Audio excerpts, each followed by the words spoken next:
Hey, everybody. What's going on? Everybody. 22. Hey, everyone. Welcome to I Was Her.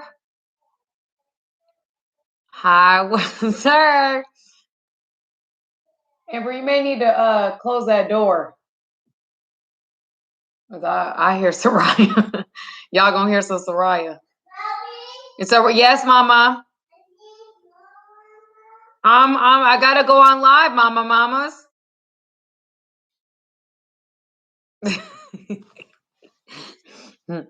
Hey guys, what is going on? How is everybody doing? Welcome to my third episode of I Was Her. I'm trying to do things better. I'm trying to figure out a way to do things. You will still hear my daughter in the background. It just is what it is.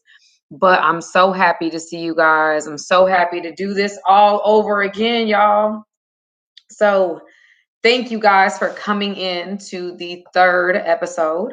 I am loving the response. I think that it's going well. I'll let you guys tell me if it's going well, but I think it's going well. I think we're this is exactly what I wanted. This is what I envisioned. Just was afraid to step out and get it done. Be honest with you. Let me go ahead and fix this light right here. But yeah, I guess I just was afraid and was walking in fear, and so I didn't move. But God has me here, so I'm really, really excited. So anyway, I'm so glad to see everybody. Let me get now what you guys I did not have the last time that I will be having this time is a glass of wine. If you guys know anybody that does anything with menage a trois, red blend, California red blend, that's Sam's favorite. That is Sam's favorite. So I will be drinking me a glass of wine as we go through this. So I invite all of you guys to have a glass of wine as we continue. So please do not be a stranger. I am definitely partaking in some wine drinking tonight as we answer some questions. So anyway, I'm not going to waste any more time. I want to ask you guys first, actually, let me get my lip gloss. 1 second. I forgot her lip gloss. Gotta get that. Very importante. So I will get started as we proceed to give you what you need. Yes, so I'm so excited to see you guys. I'm really happy. Oh, Clarice, why can't you get a glass of wine, girl? What happened? Something happened that you can't? You pregnant? That's only, listen, I've grown to enjoy wine drinking, so it's definitely something new for me as well, but that's what that is. So anyway, guys, I'm going to put my phone on do not disturb. Do not disturb. And we're going to do, yes, mama. Bro, you may want to close that door. Yeah. Cause she'll keep answering questions for me. Okay, yeah, y'all grab y'all a glass, please partake in this situation. Okay, let me make sure I'm on the right Wi-Fi because we ain't gonna have no issues again. I want to connect the last time. I hope that we get back on. I think we're reconnected. We're good. Okay, cool. All right, so I'm not gonna waste none of y'all's time. Let's go to the first question. And again, good catch, because some people actually saw things that I didn't even see on one of the questions. So let me go there. All right, so I'm gonna answer the first question. You guys ready? Oh, you have to still get your workout in. I understand, girl. I got my workout in earlier. All right, work hard, play hard. All right, so I'm gonna go ahead and get started, y'all. Let's get this show on the road. Y'all ready for the first question? Now, this first question is going to be a longer question, you guys. There's some people that send me longer things that they want advice for, so I'm totally open to that. I'm gonna do that.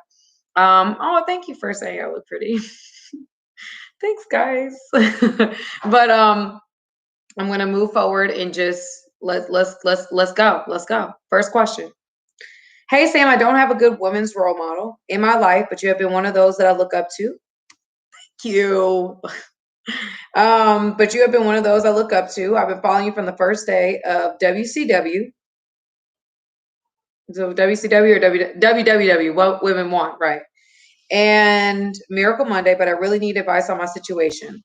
Okay, so I'm 28. I've been with a 50-year-old man for 7 years now. I've had and I have a baby boy who's 3 now. I also have a 10-year-old, and I've been supported financially by him all these years, but he was always out selling drugs.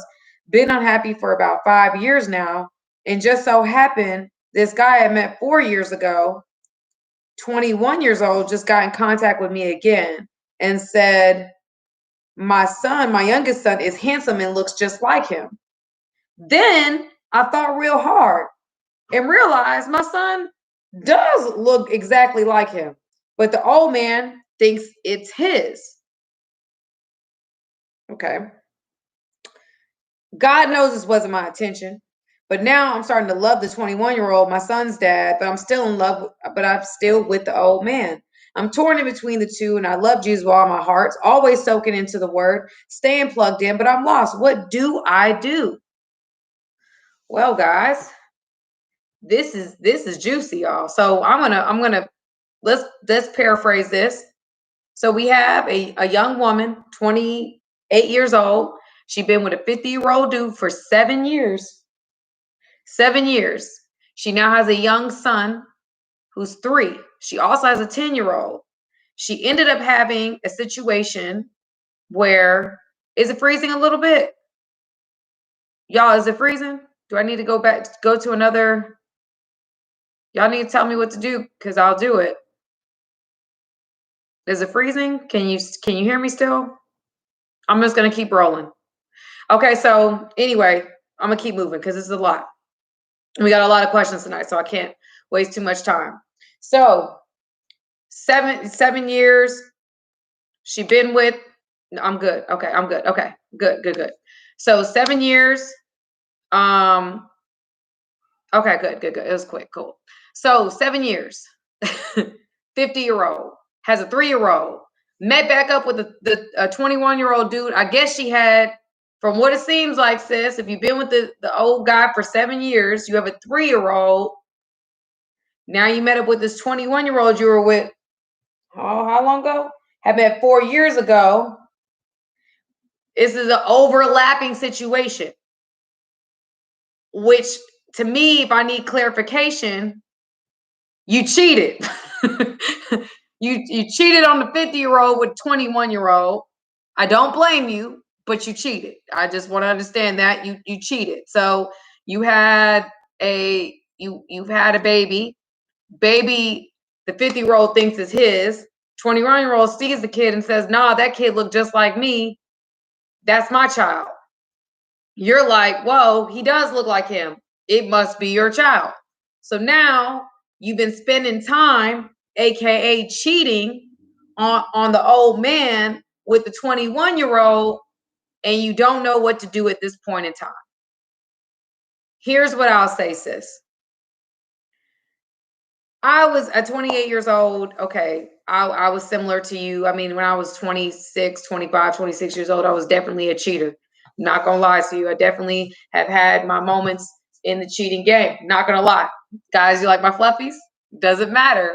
So anyway, when I was, that young or whatever, yes, I had a cheating issue. But here's the thing. Nothing in the situation has been confirmed. You have not confirmed that this child is in fact either one's baby. And I understand why you haven't, because you basically, here's what you can do. You could DNA test to see if it's a 21-year-old's baby. That would be number one. That's the first thing I would do. I would DNA test or have a DNA test done, because the child deserves to know who the father is. You deserve to know who the father is. You can't go along and string somebody along for a long period of time. It seems like you have feelings for a 21-year-old. I get that. I get all of that. But I would honestly say that the fact that you messing with a 21-year-old, you've been cheating on the 50-year-old. Let's just keep it 100. You've been cheating on the 50-year-old. I'm not mad about the fact that you've been cheating on the 50-year-old. Maybe that's where you are right now in your life. He's supporting you guys financially. So it sounds like you're with the 50-year-old for a lifestyle, but the 21-year-old brings out he's fun, he's interesting, and you're in love with him because of what he does emotionally for you. The other guy is just circumstantial. You got 2 children, you need a home, he's providing that for you. I would honestly say that the right thing to do is to be honest. That's the right thing to do. We talking about, bringing in spirituality. The right thing to do is to be honest in the situation, because a lie on top of a lie is not going to help. It seems like you cheated on one, you don't want to bring that up to the other one. Understandable. But the reality is this is a web of lies in the situation, and I'm not judging you. I'm just saying what it seemed like. It seemed like you've been lying, you know and so I think that the child needs to be tested, and you need to be honest. I think that you feel a whole lot more free. I think you'll be a whole lot more free. And I hear what you're saying, Michelle, but at the end of the day, of course, this child did get attached to 50-year-old, but the child is 3. You know what I'm saying? You don't want this child to continue to develop an attachment. We don't develop memories until you 5. As people, 5 years old is about the age that we start to develop memories. So you don't want to continue perpetrating a certain situation because of you know what I'm saying? You don't want to continue to do that. So I would honestly say, sis, to be honest with you, I would need for you to go ahead and I think the most freeing thing for you to do at this point is to be honest, because this is a lot. I understand cheating. You've been with this guy for 7 years. That means you've been with him since you were 21 years old. That's your whole formative years. And of course, this older dude is providing stability and a lifestyle, but you're still young. You want to have fun. You want to do your thing. You have 2 kids. I get all of that. Is there somewhere else that you can live for now? Is there a mom or a sister or a friend that you could stay with while you figure all this out? Because you don't want to be living with the older guy, and then this comes out because you're falling in love. When you start falling in love with the other person, it's gonna start getting messy. You know what I'm saying? That's when you need to go ahead and find you another place to stay. Get yourself a whole nother, get accustomed to taking care of yourself and start figuring yourself out. You can't drag 2 people along. It's not fair while you're bouncing in between the 2. I understand why you're doing what you're doing. I get circumstances, but you got to be, if we're talking about God and spirituality and being aligned, sis, this is out of alignment. This is out of alignment with what God has got going on. So I think that in this situation, you know, I think you should find right now, you should find you a little temporary place where you can kind of have some months to figure things out and get the baby tested to figure out the DNA. So before you even break anything to the 50-year-old man and break his heart, for sure that's not his child. That should be number one. You need to figure that out first. You need to move out, take a break from the old man, say, listen, I needed some time to figure myself out. And then you say then you start getting DNA tests or whatever, and start, before you tell him anything, you figure that out, and then carry on as you will. But I feel right about you being, with this guy. You seem like you keep cheating on him with younger dudes that might be more exciting. Okay, I get all that. I understand that. But, I think that you need to go ahead and just take a break. Take a little break. Take a mental break. Take some space. Maybe you separating yourself from the older man, and you just seeing what this 21-year-old do. This 21-year-old dude may just be giving you the 20%. We talked about 80-20. He may just be giving you the 20% that the 80% is not giving you. And then therefore you have to redefine what actually makes sense. But in this situation, you're in both at the same time. And so your head is clouded. You're not necessarily what seems fun and what seems appealing to your feelings and to your emotions and to what you're not getting. That's what you're attracted to right now. I would say, let's just go ahead and move along. Okay. As Merelda, you're right. 22 minutes past 7 o'clock, and we only been on one question. I apologize for that, but this is deep. Okay. You can't negate that this was a deeper question than I was ready for. Okay. So that's that. Okay. So I think that that's my advice. Was that clear, y'all? I think that was clear. We need to go ahead and I think, oh girl, I think that the best thing for you to do is just try to find you another place to stay. I think you need to find you a place to stay, start living life on your own, being able to make your own decisions. Because you've been with this guy since you were 21. When I was 21 years old, I couldn't be with nobody. At 21, nah, there's no way. I couldn't be committed to anybody. I was committed to somebody I shouldn't have been. That's where we are. That's where we're at. Okay. So this is deep. All right. So I'm just saying in general, let's just separate, figure out whose father is who. And then we get into telling who is what. If it's not the 21-year-olds, that's no harm, no foul. He's prepared for that. Now, if you have the older man, he's not prepared for that. He don't even see that coming. And he's a drug dealer. I won't even mess with that. I won't even tell him nothing until you know for sure. Okay, because your life might be on the line. Some drug dealers you just don't mess with like that. It just is what it is. You just let it. You need to know facts before you come to a drug dealer and say that's not your baby. I've been cheating. I'm still seeing this dude. Don't bring that to the table.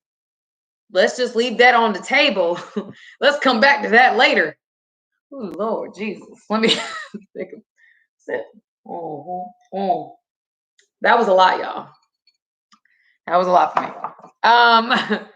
But yeah, no, the 50-year-old is a drug dealer. And so that's where we have to now say, that's why we have to say, okay, y'all, we got to take a break. Let's just take a break. I just need a minute. I've been in this relationship for 7 years. Let's just, and then figure out do the father situation DNA test. And then if it isn't his, then tell him once some space has been created between y'all. That's my advice, sis. And I think honestly, once you're honest with yourself and honest with everything around you and everything about you, I think a lot of fulfillment will come and a lot of clarity will come. But when you're living and you're cheating and you lying and it's lie on top of lie, you can't really get clarity. You can't really know what's right. You don't really know left from right. You know what feels good. And that's not clarity. Feelings are not clarity. Feelings go all over the place, y'all. The heart is deceitful above all things, is sick and desperately wicked. Who can understand it? Jeremiah 17:9. Your heart could be telling you a lot of different things. That does not mean you need to listen to it. That's a fun fact. Feelings, you don't listen to feelings. Okay? Don't listen to feelings. The follow your heart thing is not the right thing to do. I feel like you got to follow your mind and your spirit and your soul. You've got to figure that out, because you can wake up one day feeling like I don't like this person, next day feeling like I love them. It is just what it is. And so we can't base our decisions in our life and big decisions off of feelings. We have to do it off of what we know, off of those things, factual things, tangible things. Okay, what we know as spiritually. Okay, so anyway, that's what I'll say for that situation, sis. Anybody else want to add anything else? This is a lot. Yep. Deception and lies is not a good way to live. Absolutely not. That's definitely not a good way to live. Feelings are fickle. They are very fickle. And Jesus will protect you, but you need to make a decision based on honesty and honor. That's good, Marsha. That's very good. Cheating is very wrong, and whoever does it, they have to live with the consequences. They absolutely do. Kay Shaw, I do pray that she's listening, because I was being honest on this one. This was a very this is a real one. So here's another one. My second one. My second question. It's a long one, y'all. So So stick with me. I know you guys have some short attention spans. We'll get to the shorter questions later, but let's hit these long ones first. So this question, number 2, can you please answer this question on I Was Her? I do not get along with my in-laws. I haven't seen them or talked to them in 15 years. No, wait. Talk to them in 5 years. I've been with my husband 19 years with 3 kids. His mother and sister stick their nose where it doesn't belong all the time and always try to fish for things to cause problems. Our kids are now older and want us to get along, but I don't see how when they haven't apologized for their wrongdoing or even try to fix the family that they have broken. I'm working on me and healing, but they have hurt me to the core. I don't see myself making the first move, nor do I trust them, nor will I tolerate the disrespect another day. It got so bad that I even boxed my sister-in-law. Boxed her? You fought her? Okay, girl. You boxed her like in boxing with gloves on, or boxed her like you fought her? Oh, we'll get past that. After I felt bad and I was grown and apologized, but obviously things just got worse. Eesh. I got to a point where my back was against the wall and to my breaking point. They also believe in white and black magic. Oh no. So I feel wrong being around them due to my own spiritual beliefs. I'm a Christian. My mother-in-law also ran into one of my sisters who didn't know anything about her problems and then spoke on me to her as if my sister wasn't going to tell me or ask what was going on. 3 weeks after that, my children go to visit. And she has the nerve to look at them and ask, where am I? How am I? And tell them that, I love your mom. Just lying to her grandchildren as if she doesn't want them to know her true feelings about their mother, i.e. me. As if I'm going to believe she's changed her stripes when just a few weeks prior, she's talking about me to my younger sister. I have been grown and I spoke to her on any of my family. They do not know any details. All they know is that we don't have a great relationship, so I keep my distance to prevent problems. I don't feel it's right, and she can't show I don't feel it's right that she can't show the same respect for me as old as she is. Okay. Wow. This is a lot as well, you guys. All right, so I'm gonna summarize what I just got. So the question was, this is a young lady who's been married with her husband for 19 years. She has 3 kids with this man. She does not get along with her in-laws. She hasn't spoken to them in 5 years. It's been so bad that it's gotten to the place of fighting, physical altercation with her sister-in-law, to which she apologized for. She says even worse because they practice black magic, white and black magic. And so now she's feeling like, her spiritual beliefs are compromised. They haven't spoken. She feels like she's being fake. She's basically talking bad to her younger sister. Her mother-in-law is talking bad about her to her younger sister. And then she talks to the kids as if the grandmother talks to the kids as if there's no problem with the mom and that she loves the mom and just trying to act like there's no issue when she feels like, there is an issue and she's just not keeping it 100. Woo. And so she feels like this is a lot. What does your husband have to say about all this?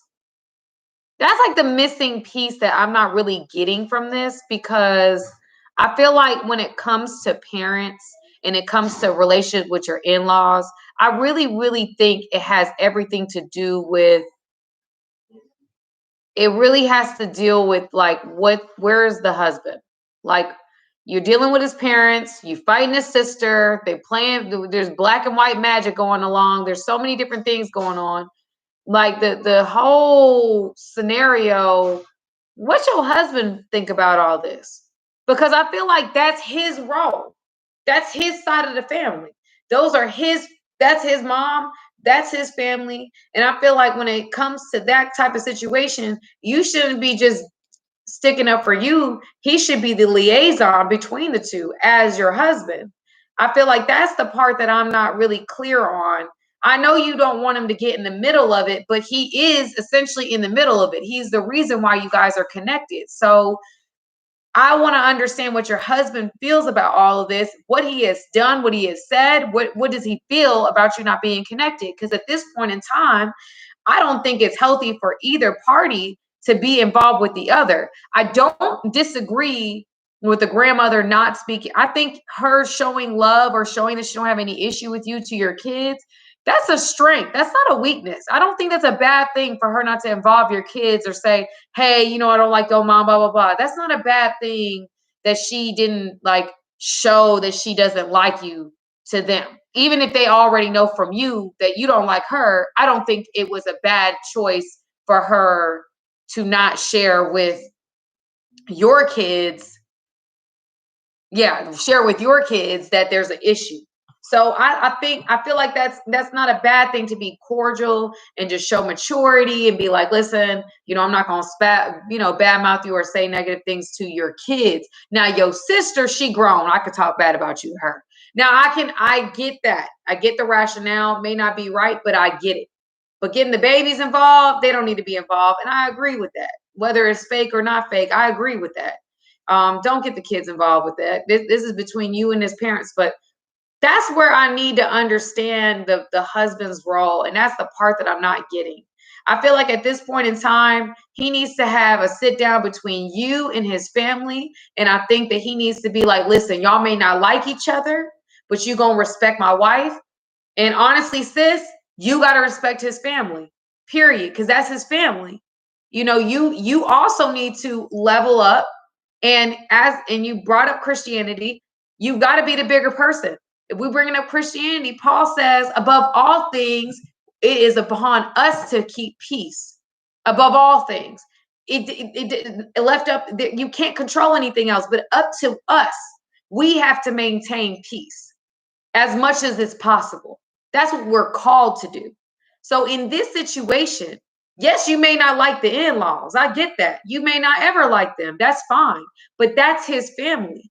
And he came with his family. That's what he came with when you married 19 years ago. So on a certain level, friend, sis, you got to level up as well. You also got to be like, listen, I'm open to being cordial. I'm open to having a positive-ish relationship with them, even if I really don't like them. You can write that in your diary. You can talk to Jesus about it on the way home, but that doesn't necessarily mean your lack of relationship with them should be complete separation, because that's awkward. Come on, it is what it is. It's awkward.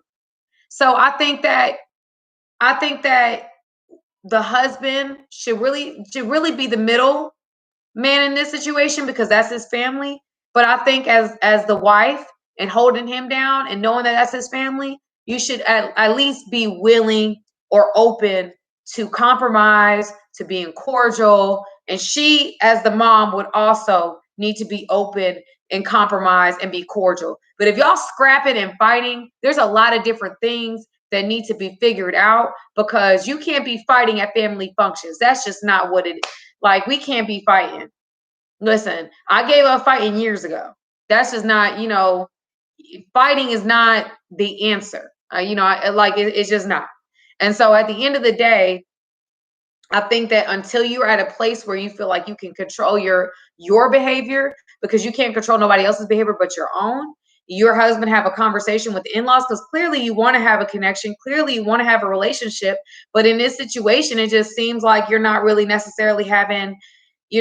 getting anywhere with it. And I think that, that's where your husband has to step in and say, listen, this is my wife. You got to respect her. And then blah, blah, blah on the other side, and hash it out. Whatever it is needs to be hashed out, whether you have other people there, other family there to help hash it out, so that you have a team and she has a team, and you guys can come together and be mature adults and work through this, because y'all are family at the end of the day. Y'all been together for 19 years. 19 years. Claps to 19 years. 19 years. So at the end of the day, I just think that you really have to. I would really want to know what your husband's role is in this, and if there's a way that you guys can kind of come to a place of like some type of understanding in the situation. You know what I'm saying? We don't know this. You're right, Angel. We don't know the side of the husband or his family. We don't know their side. The black magic piece. Ooh, I don't play with black magic. I'm sorry. White and black magic. I got to plead the blood of Jesus. I just can't be in, that's just not something I play with. I rebuke it. I bind in the name of Jesus. But you have the authority, sis. I know you don't play with that, but you got the authority. You worship the same God I worship, and the God I worship has authority over all things. So that doesn't have any authority over you, but that's a lot. But I think I would really, like I said, I would really like to know your husband's approach and what his thoughts are on this. And I would also say to encourage you as a woman, like, sometimes you got to be the bigger person. You don't necessarily, I know that there may be 1,039 reasons why you don't like them, why you don't want to be around them. But as this wife, and as a I hate to say it, a grown A woman, sometimes we got to be the bigger person. And this is also a lesson for your children. I may not like your grandmother, but I respect her because she's your father's mother. Even if that's the only reason why I respect her because he's your father's mother, is your father's sister, is his family, and I'm gonna respect them. And I'm gonna honor them. If it's only because of that, I'm going to honor them because of that. And I'm going to make that due effort to do what I've got to do to make this family situation work. That's what I'm saying. Now, where that goes is where that goes. But somebody's got to be the bigger person. And you're not, it's sounding like you're holding your fire, like I'm not moving, and she's holding her fire and she's not moving. And somebody got to be the bigger person in the situation for this to work. And I think there could be real healing. Even if you brought a therapist in for a day, just pay a therapist $75 for an hour, a family therapist, and just have them like come in and just and hash it out for an hour, whatever it is. You know what I'm saying? It'd be good money for the rest of y'all's relationship. If you decide you want to bring somebody in with your husband, everybody meets with this therapist. They come together to do this family meeting, and you guys have a family team meeting. That's what we call it in therapy, a family team meeting. We talk about the goals, and then we hash out what the issues are, and we basically come to an area of compromise, because ultimately relationships, that's what we come down to, is compromise. So yes, that's as far as I can go. I think that's where I'm at with it. Angel, yes, my dear, everything's about respect and compromise and sacrifice if she loves her husband. Absolutely. Absolutely. So that's what I would say, y'all. And rebuke them spirits, sis, because it might be a spirit that's trying to keep y'all apart. Spirits want to separate. They want to keep you to yourself. We want to keep everything together. Y'all have a family reunion. Y'all obviously have a beautiful family. Let's just have a sit down. Let's get somebody in there that can really help you guys navigate through these problems. And do it for your husband. Do it for your kids. Don't even do it for yourself. Don't even do it for her. Do it for the family unit. Do it for the family. Sacrifice for the family. It's like what Jay-Z says, everybody loses when the family feuds. Everybody loses when the family feuds. Y'all, I'll tell you what. This time on I Was Her, be moving. We're already 40 minutes in, and I've only got through 2 questions. Oh, goodness gracious. I'm about to go faster. I'm sorry, y'all. I don't know how many more long ones I can take. Let me see. Okay. This is the last long one I'm going to take, and then I'm going to take short ones.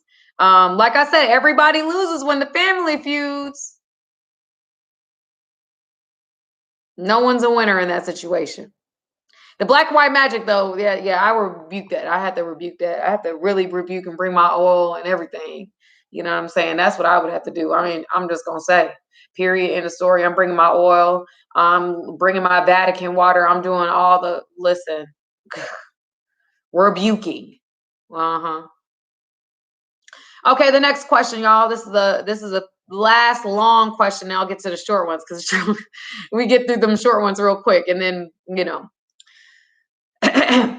I'm in a relationship with someone I know it won't work out. I'm in a relationship with someone I know that it won't work out with. We're not equally yoked. We plan on breaking up soon. Okay. However, my parents are trying to get me married to someone else. Oh, you must be from a different culture. Do they do arranged marriages? Is that what this is? Arranged marriages? Okay. I told them that I don't want to get married right now, and they understand that, but they're still trying to get me to meet guys so I don't say no for proposals that have come in without seeing the guy first. This must be a different culture. Okay, so it has to be. Now that it's not Western culture. So they don't know about the man I'm with right now, and I can't tell them. I'm going to need time to see myself after this breakup. What do I do?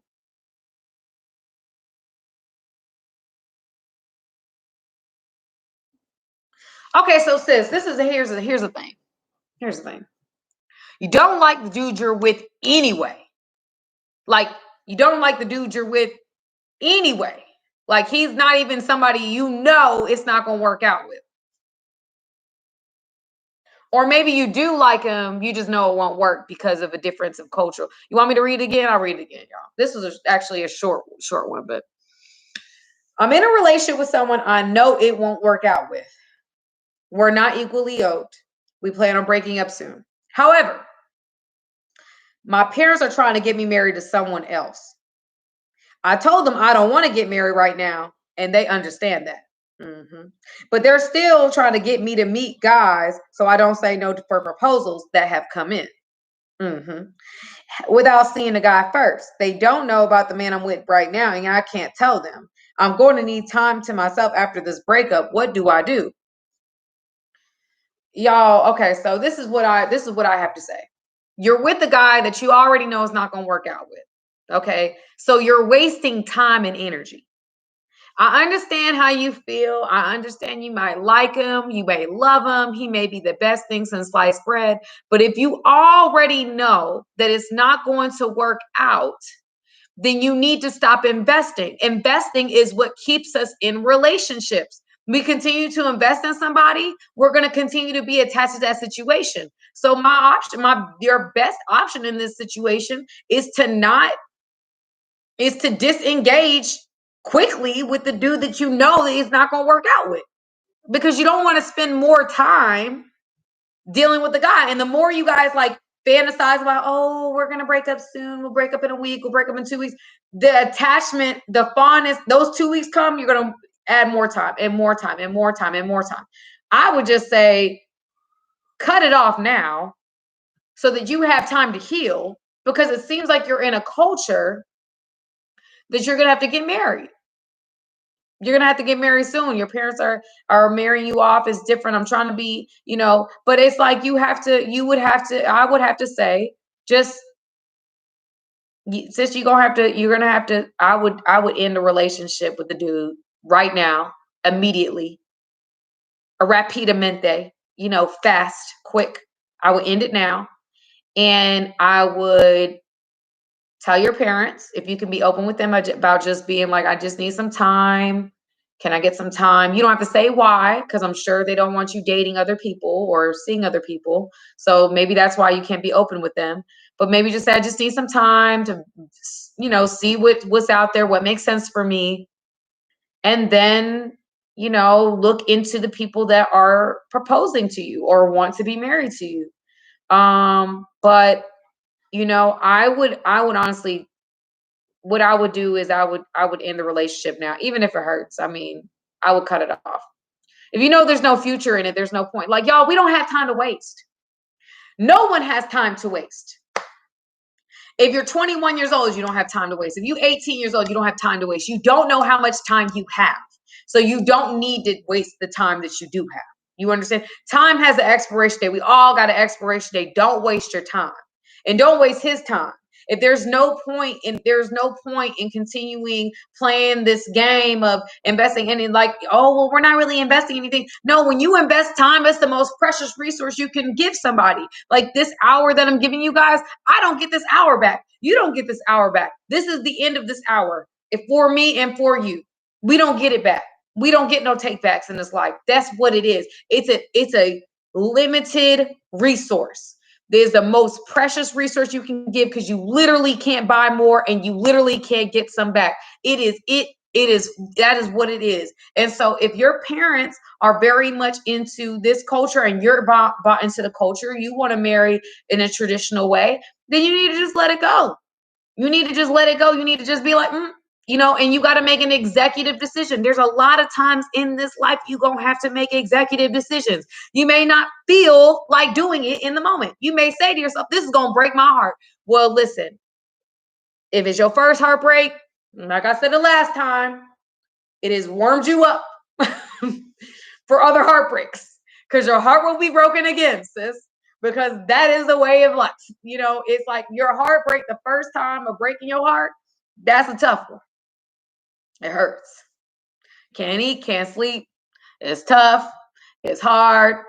But listen, we all get through it. Look, I done gone through it. I know a lot of people on here have gone through it. Break your own heart. Cut it off. When I say cut it off with him, I mean don't communicate. I mean don't text him. I mean don't call him. I mean lose his number. I mean a real cut off. Cut it off. Executive decision. Cut it off. Don't entertain it. Don't see him. Don't do nothing. So you can now take the time that you would have had to take in time in the future to do. Take the time now for yourself. So when you do have to do what you want to do, or what your parents ultimately desire for you to do that you are going to do it. Don't break your own heart messing with something that you wasting time. You wasting time you can't get back. You know what I'm saying? Like, I understand, we have the Western culture, and I met women that have, I have to go get married, it was arranged marriages and this, that, and the third. And I don't really, I'm not really sure about it, but I have to do it because my family will disown me. Okay, that's fine. Then don't play in this water, sis. That's not a wise decision either.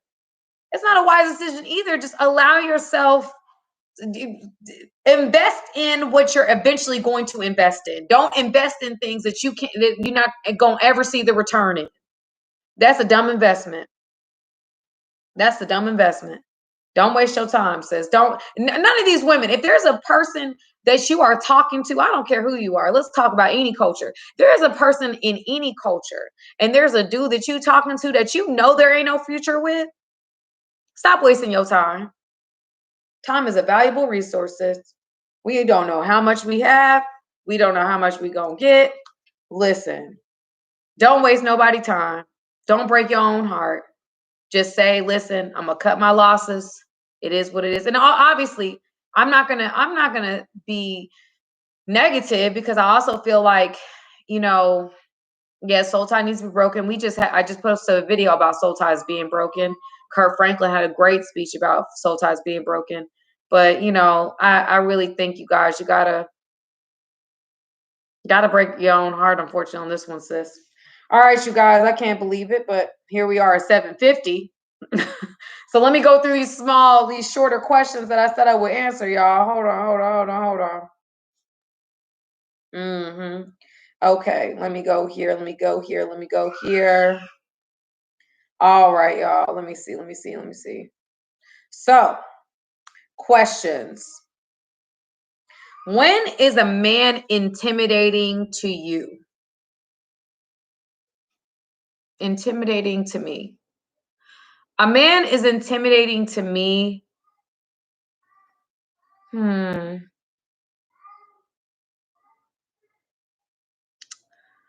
man is intimidating. My ex was really intimidating when I first met him. I think it was just somebody that was so assured, so much like that has so much confidence, that really knows what's going on. They're like, like they know, they're like, I know this, I've got this under control. This is this, like very assured and aggressive and very assertive, and very much like, I know what I want. What do you want? Like, I think, and in fact, that was in when, I think that sometimes when a man is like so sure and so confident and so like, I really know what I want, and or someone that I feel like is, that I feel like I respect as I respect their opinion. Like, the first time I had a conversation, I'm trying to think of someone that I was like, wow, they're so smart. I don't even know what to say. Oh yeah. When I met Reverend T.D. Jakes, I was like, man, he is so wise. I'm not going to be able to say anything to this man. Like, he's not going to think I'm smart. Like, he's so spiritually like on top of things. Like, I feel like I was just so intimidated. The first time I met Pastor Dollar, Oh my gosh, I was so intimidated. I'm like, oh my gosh.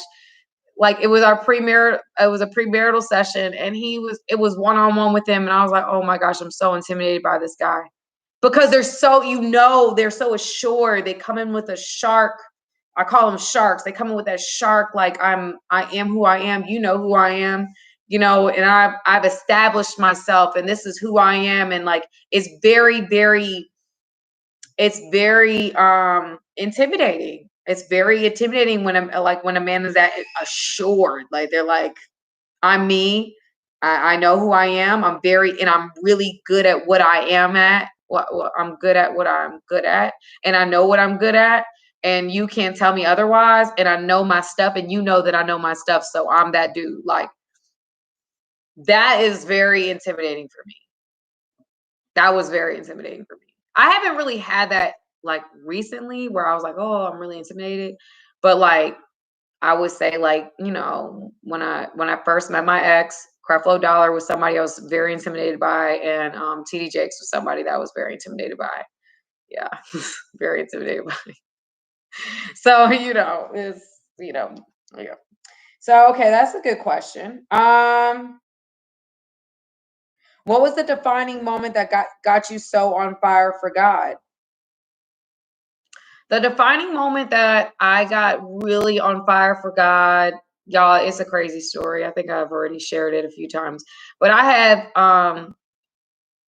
when I was in college, I was going through a really hard time. There was things going on with my brothers, some real serious stuff going on with both of them.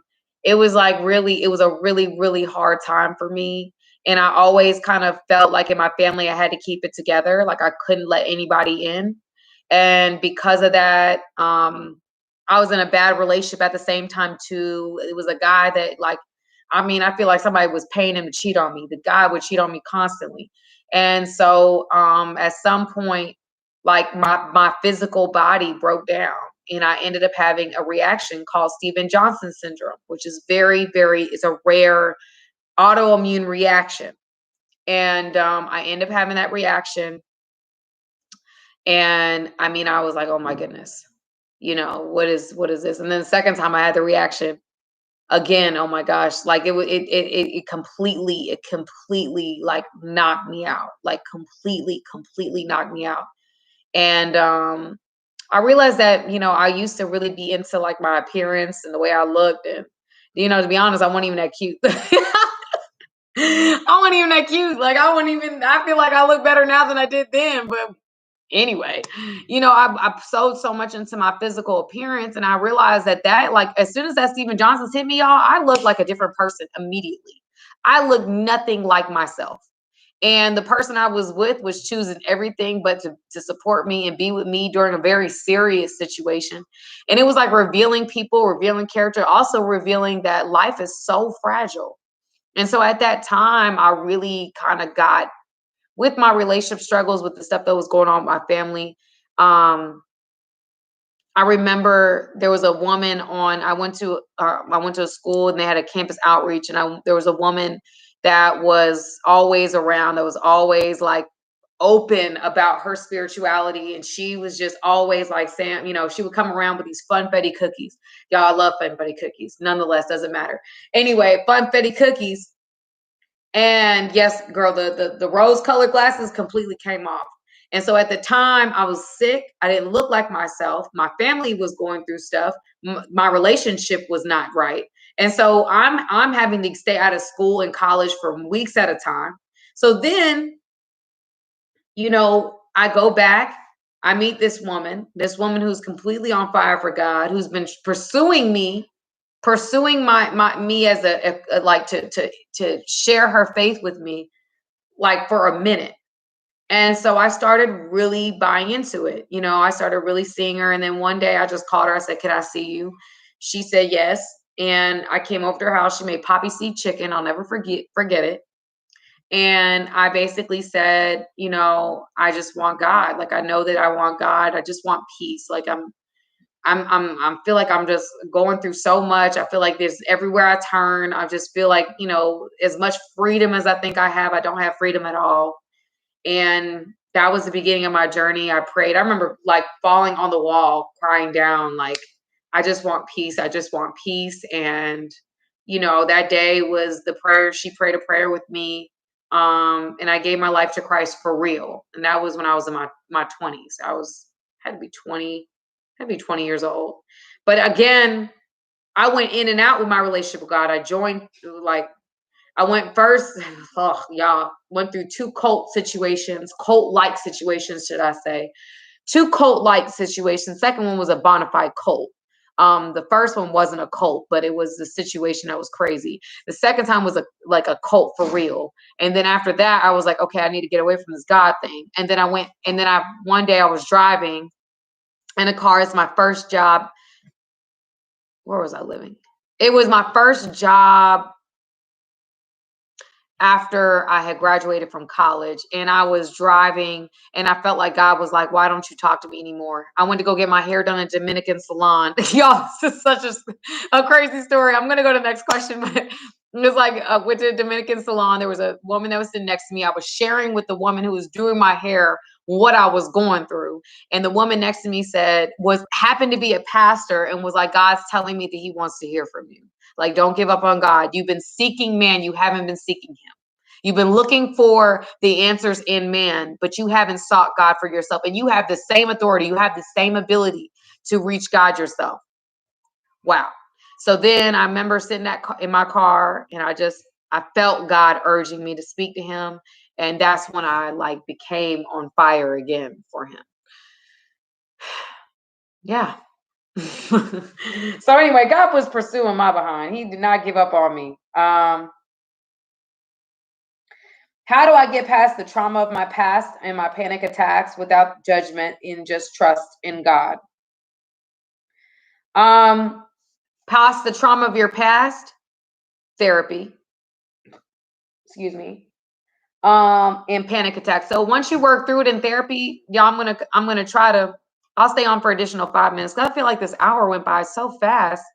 Do you guys want 5 more minutes after 8:05? Y'all want me to stay on till 8:05? Because I feel like this went by so fast. I feel like I just got warmed up. I just started answering questions. 8:05, y'all. How long y'all want me to stay on?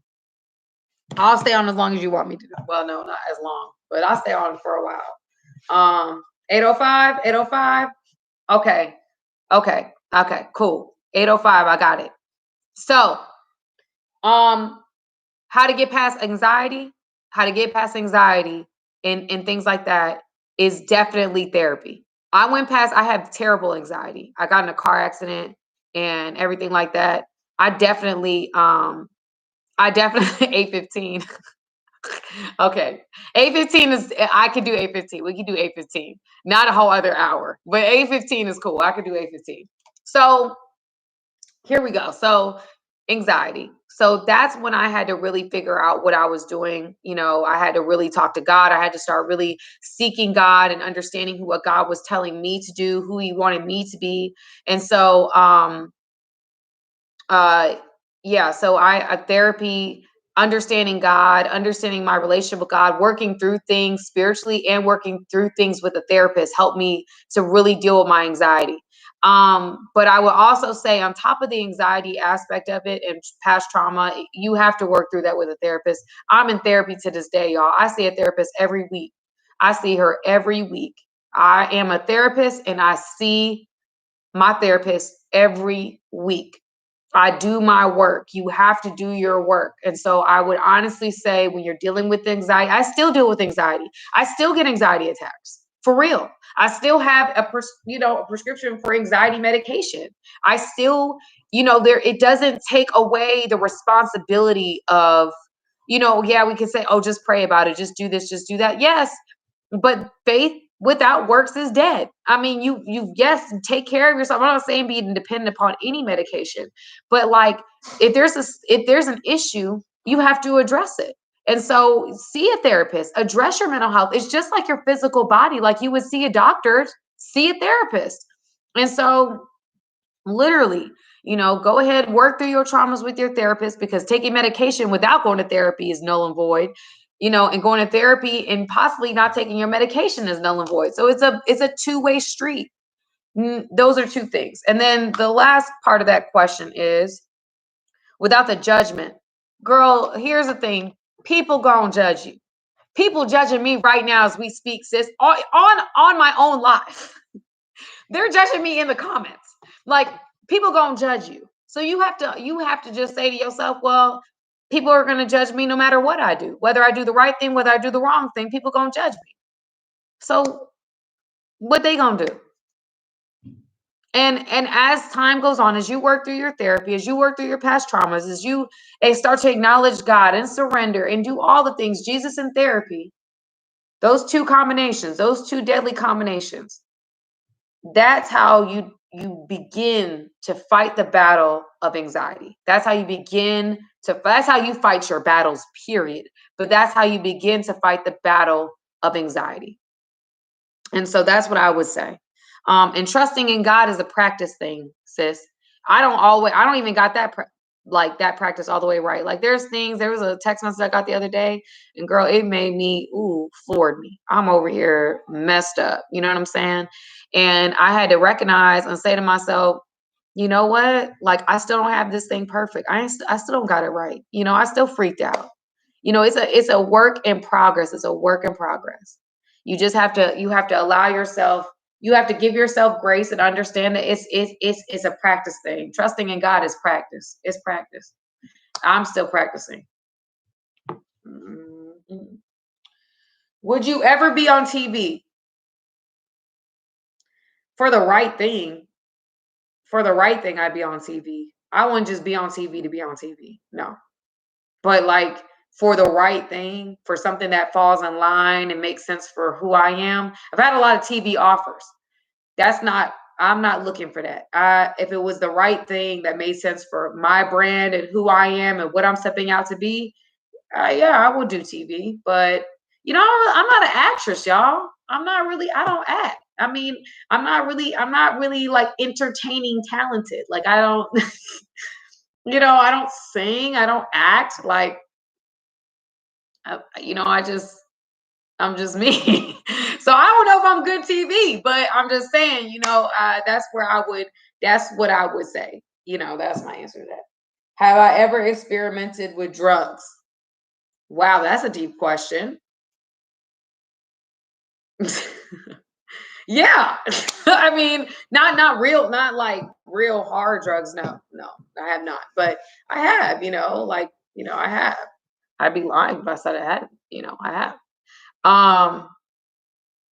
Have I ever dated a white guy? Yes. Yes. I have dated a white guy. I'm not opposed to dating a white guy. You know what I'm saying? Like, my daddy white. You know what I'm saying? Like, I'm not opposed to dating a white guy. It just never, it never amounted to anything. I've definitely dated white men. I'm open to dating white men. I think that, I've always joked and always said I'm an equal opportunity employer. I'm an equal opportunity employer. I do not discriminate. So, I'm open to whatever race they are. I'm not going to be, that's not my thing. So anyway, y'all coming with these questions, y'all. Woo! Why do men get comfortable? Lord, let me take a Lord, y'all say equal opportunity employer? I'm an equal opportunity employer. All right. Why do men get comfortable after they get the girl? Because they got the girl. I mean, here's the thing.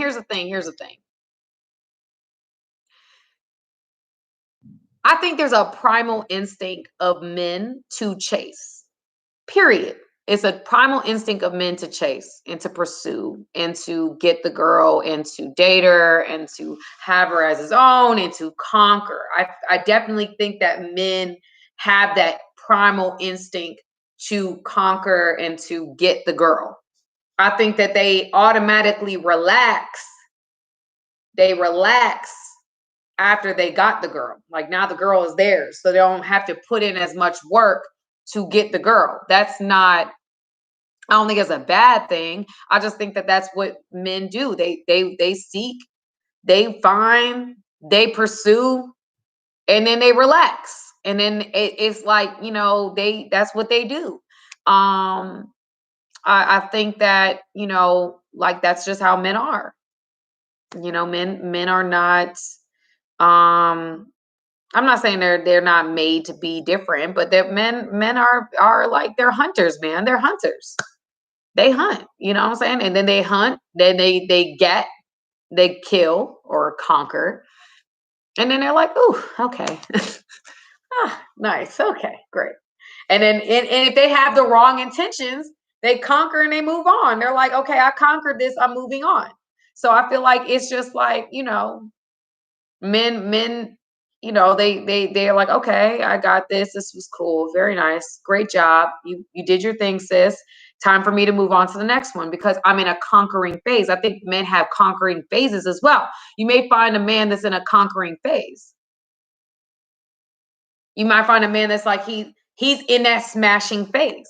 I think a man has to go through this smashing phase to really get to a place of wanting to settle down. I really do. I think they have to be good with, like, I've done my thing, I've done ran my races, and I'm cool with settling down. Some people's smashing phase is non-existent. Some people's smashing phase is short. Some people's smashing phase spans their whole lifespan. It depends on the person. But you have if people's phases, you know, it varies person by person. So that might be, if they get comfortable and they're like, oh, I don't want to do this anymore, then, you know, that's a guy who's not ready to settle down. He has not gone through, he has not finished his phase. His phase, his race is not done being run. And that's, you just take it like for what that is. Like, okay, you know, he's not done running amok. And so I'll give you that one. Um,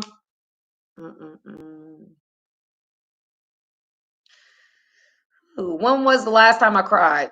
2 days ago. Would I ever be on a reality show? Heck no. Mm-mm. Um, what was my, unless it was like a show like that, it was like like, I don't know, like I was doing something like with relationships or marriages or something. Like I was like therapist or something. Or like, you know, I don't know. I like that kind of stuff. But like I wouldn't be on like a regular reality TV show. No. Yeah. I don't think. Um, what is my guilty pleasure? Reality TV. Y'all, I love reality TV. I've been binge watching Love Island. I like Love Island, Married at First Sight, y'all. I'm in it. I'm in it. I'm in Married at First Sight. I mean, you know, I like Ready to Love. Love that show. Um, what other show? I'm trying to think of other shows that I like to watch. 90 Day Fiance, 90 Day Fiance the other way. 90 Day. I like 90 Day Fiance a lot. So, um, yeah, I like those shows. Those are my guilty pleasures. Like I binge watch that. You know, that's my like my thing. You know, so on my Patreon account, definitely inviting the women on there to watch those shows with me. Like I'll do it live on there or something. So, you know, I love Ready to Love. What? You can take me on a Ready to Love journey. What? Turn up on them. You go to a beautiful place in Texas or Atlanta. Hello. Take me to a beach. I'm manifesting it. Okay. Anyway, what was my original career plan after graduation? I'll be honest with you, I don't know. My original career plan was to be, I want to be LCSW. That was like my goal. I didn't know what that looked like for me, but I wanted to be an LCSW, a licensed clinical social worker. That was my goal. I didn't really know what that looked like. I didn't really know how that would be, but you know, that was my goal and I accomplished that. So that was my goal. What does it take for you to block someone? It takes them to be persistent and being like completely disrespectful. You know, if it goes too far, there's a certain line in my mind that's way too it goes too far. I can't do that. Mm-mm. then I gotta block you. But like, I can take a lot. I can take a lot of negative criticism because I feel like, there might be something I could learn from it.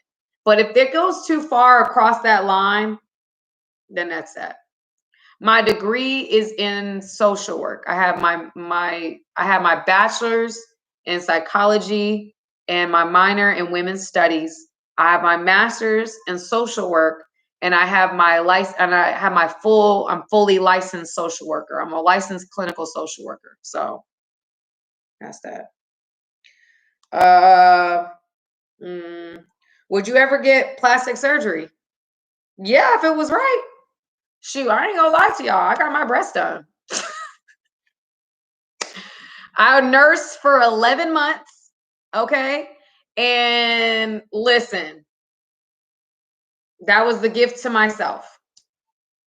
I was like, I'm going to get these done, and I'm going to get them done well done. And that is what made me happy. And I got them done. I paid for it. Care Credit, shout out to you.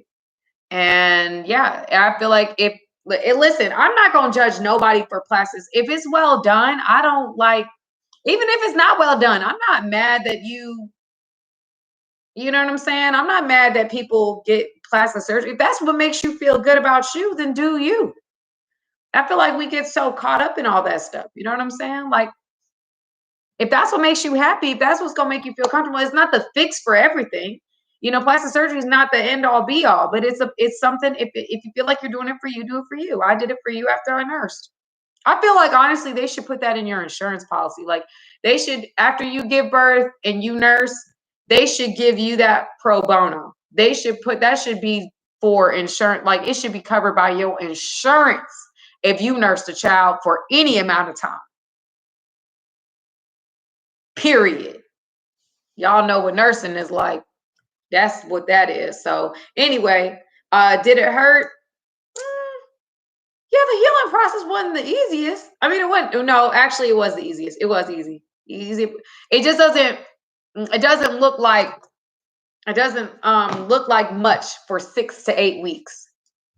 Especially if you do it under the muscle. I want to have more children, or I would love to have more children, and so I want to nurse my other children. I think my daughter, it was, she's beautiful, and so and she's healthy. And so because of that, I would want to nurse again. So I got everything underneath the muscle, and I love it. I mean, I think, once it settles, it has to settle down. It doesn't look like I said, don't look like much for at first. Once it settles, yeah, so they flatten. What happens after nursing is they flatten. I mean, naturally your breasts will flatten and they will drop. That's just what is the nature of a woman. So, to me, in Atlanta, the market to do any type of like plastic surgery is way cheaper. I didn't need a lift. I just got implants. Yeah, I didn't need a lift. I just got implants. And my doctor was fantastic. And she's a G. I love her. So nonetheless, I think that, listen, I ain't gonna lie to y'all. I ain't gonna lie. I ain't got no reason to lie. I got it done after I had my baby.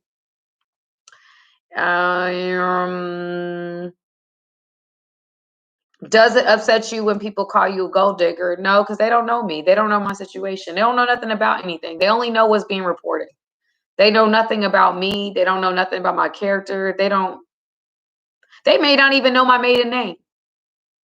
They may not know anything about me. So like, for them to have an opinion about me or my character, why should I care?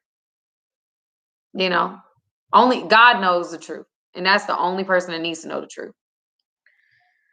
Do you ever feel misunderstood? No, I don't feel that misunderstood. I think people understand me. I mean, there's things that are taken out of context all the time, but it's like, I think that people genuinely, if you genuinely try to understand me, I feel like you understand me. Like, I feel like I'm not beyond understand, like I'm beyond comprehension. There's gonna be people that, like, here's the thing. I think people have the genuine desire to understand people, and then there's people that don't want to understand. Like, they don't want to understand. So because they don't want to understand, they they have it set in their mind that they're not going to understand. That's fine. You don't gotta understand me. But I think that if you really put a genuine effort into understanding, you would understand me. If you don't want to understand me, you don't have to. Period. And I will answer the last question. Have I ever argued with a woman over a man? Have I ever argued with a woman over a man? Okay, and there's another question on here. What's my sign? I'm a Scorpio. Have I ever argued with a woman over a man? Hold on, let me think about that.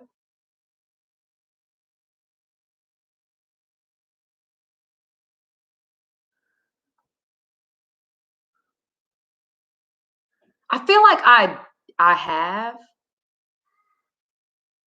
I feel like I have. I feel like I have.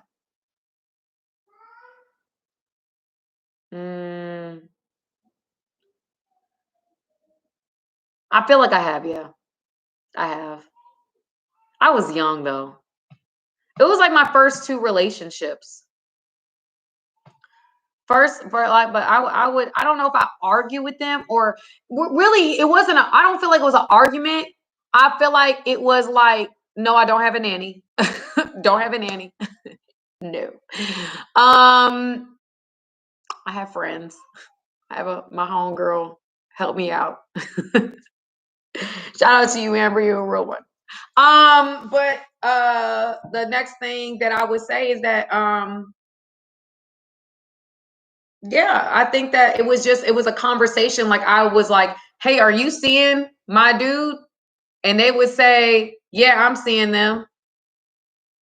That would be really what they well, the one guy this one in my mind, we didn't argue, we didn't fight. It was just us like understanding that we were seeing the same person. That's really what that came down to. And she was upset with me afterwards, but it was never like an argument. It was just like a meeting of the minds. We had a conversation about the same person. And then there was another relationship with a guy that I had that basically the girl that he was with, he lied to about cheating on her with me. And then she called me up to confront me about cheating on him with her.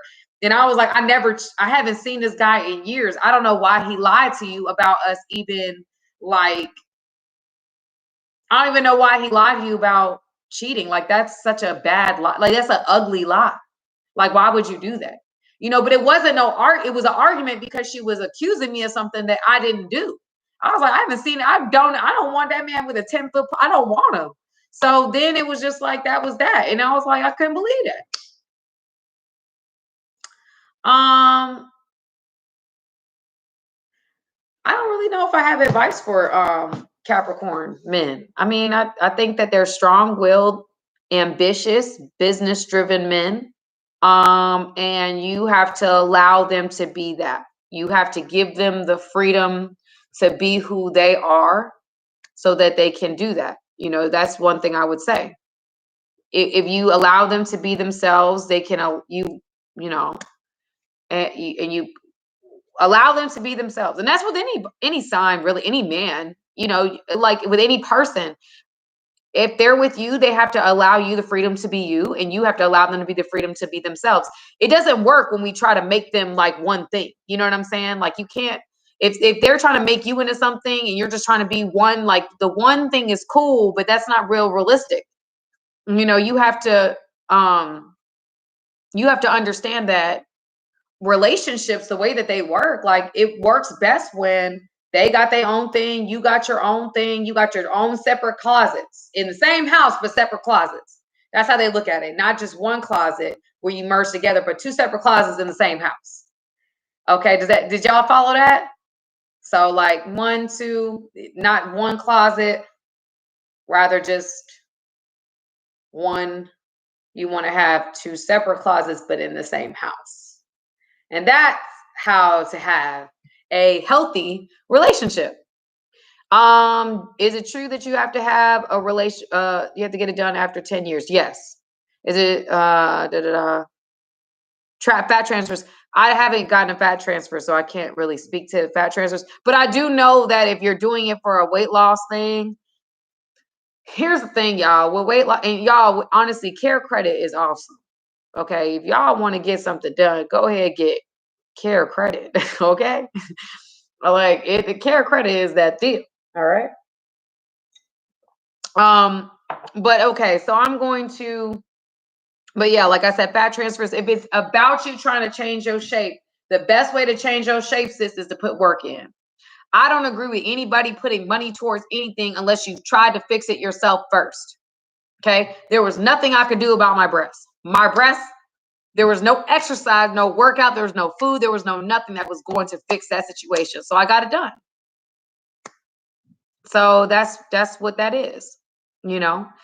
So anyway, guys, I am going to shut this down because I could go on forever with y'all. I have at least 30 other questions that I did not get to. I got to like 10. So I'm sorry, you guys, but I appreciate the time that we've had together. I am so happy again. I was her, y'all. You don't understand how much I love this kind of interaction. Angel, if you want to send me questions for the next show, you just have to DM me, or when I do my stories to promote the show, I have like a submit question box and you can submit questions. Next time I'm going to answer more short questions since I spent most of the time answering long questions this time. But I thank you guys again for coming in to I Was Her. If you guys haven't heard already, if you want more of interfacing with me directly, I now have a Patreon account, patreon.com/love Samantha Lee. Patreon.com/love Samantha Lee. That is my Patreon account for Powered Up, my new women's support group. It's basically like an inner circle of women that I interface with, that I'll be meeting with on a weekly basis, where we're doing support group type activities. So if you guys want to do it, come on in. If not, I have this live every Thursday at 7 p.m. Eastern on YouTube Live. This place, same time, same place, same time, same place, next Thursday, and the Thursday after that, well, it may not be the Thursday after that. It may be next Thursday and then the Thursday after that one. It might skip a Thursday and then go back. But subscribe. Tell me what you think about the channel. It's just my truth, just being honest. So I want to do I Was Her for as long as I can. I've been doing Miracle Monday now for a year. So I want to continue to do this for as long as I can. I love this, and I hope that it just continues to grow because this is what I love to do. So anyway, guys, thank you so much. Have a great night and a great weekend, and I will see you. If you look at Miracle Mondays, I will see you on Monday. Bye, guys.